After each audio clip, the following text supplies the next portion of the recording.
Hello everyone and welcome to my Hardcore Hunter guide.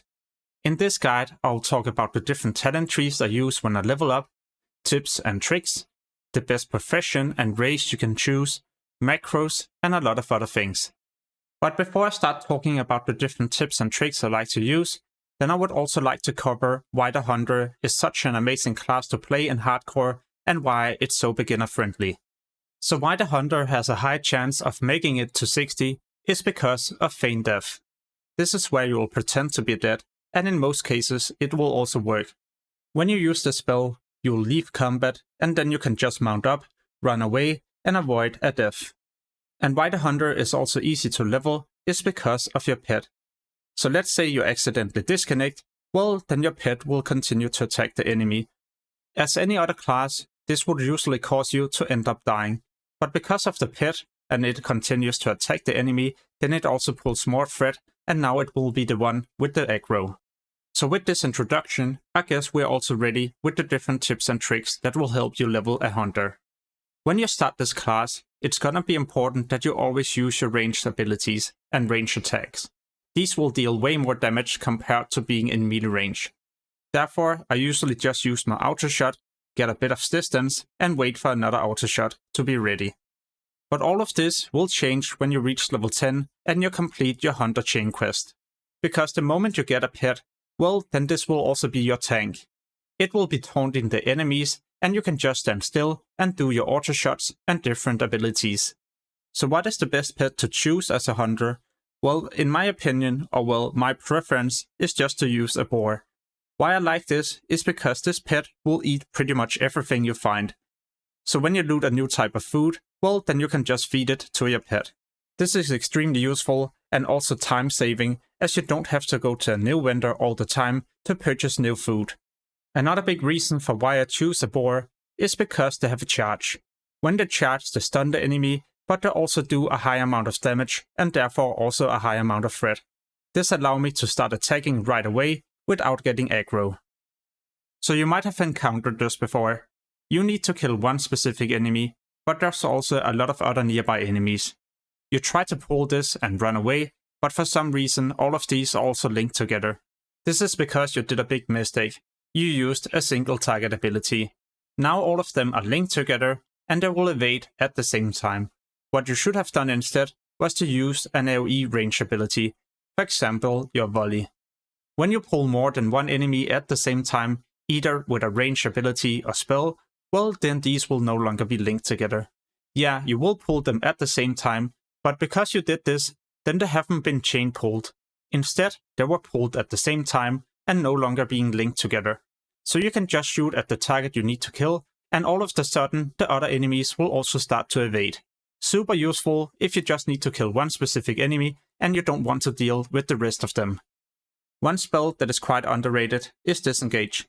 So if you accidentally pull aggro, and your pet's taunt ability is on cooldown, and the enemy also resists your feign death, well then you can just spam your disengage to reduce your threat. In most cases this will work after 1 to 2 attempts. When you level up your Hunter, it's also important that you have a decent range weapon. But in the open world there's many different vendors where you can either purchase a white or a green weapon. In the description I've added a link to one of my hardcore guides where I talk about all the open world vendors where you can purchase a new amazing weapon. So make sure to check this out in case you would like to level up your Hunter even more efficiently. Another thing that will also be important to upgrade is either your armor punch or quiver.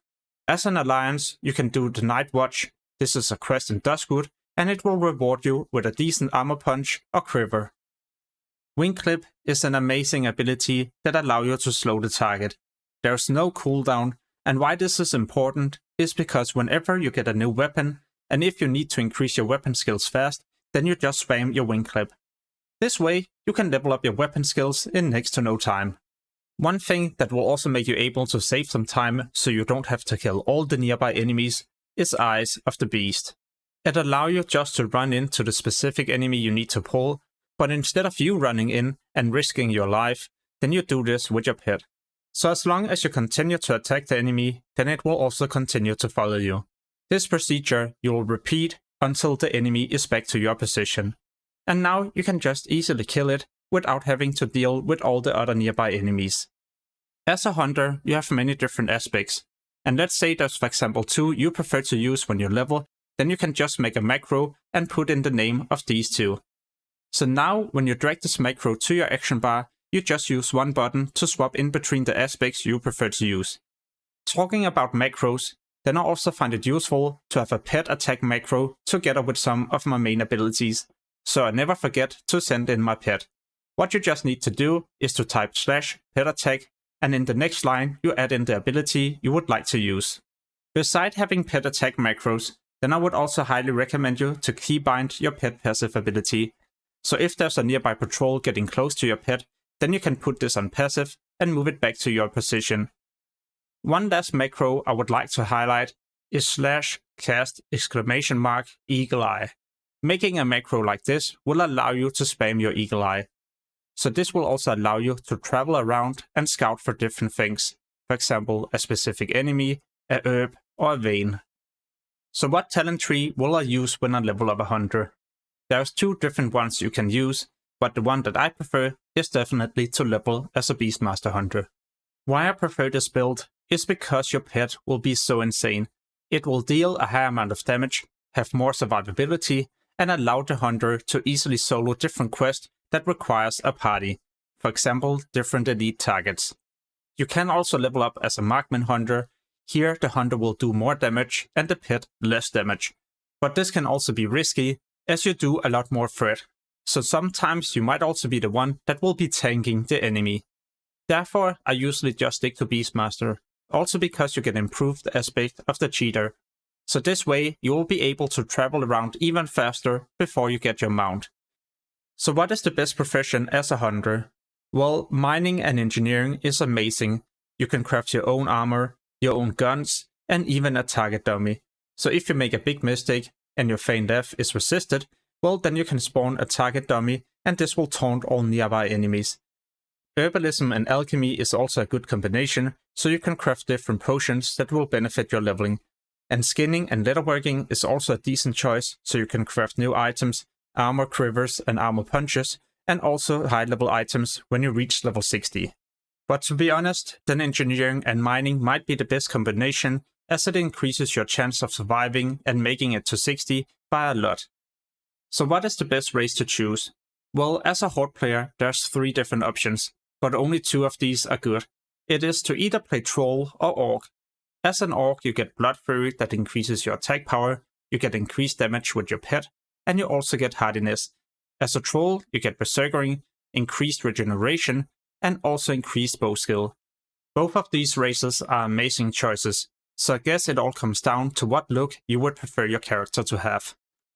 As an alliance, there's 2 different choices, either to play dwarf or night elf. Night elves get shadow meld. This can be useful right after a feign death, but also if you sit down to drink and eat and you don't wish to pull a nearby enemy. Dwarves get stone form and also increase skills with their gun.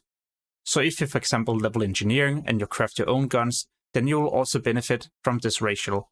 In my opinion, shadow meld is so amazing in hardcore and an easy way to prevent the death.